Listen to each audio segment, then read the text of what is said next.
Finding a visually simple device that could be activated to play sound was more difficult than I thought it would be.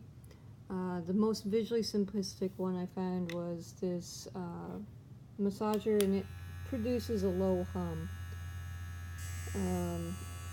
So that was the one that had the least complexity.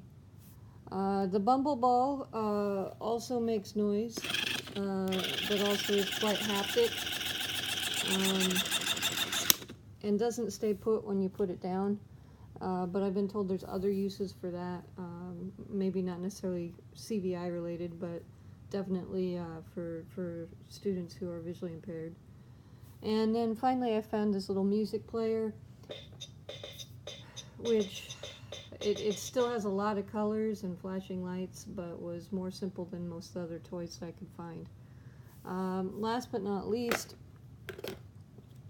I did purchase 2 of these, a tweet stick and a quack stick, because I had seen those used at Penricton.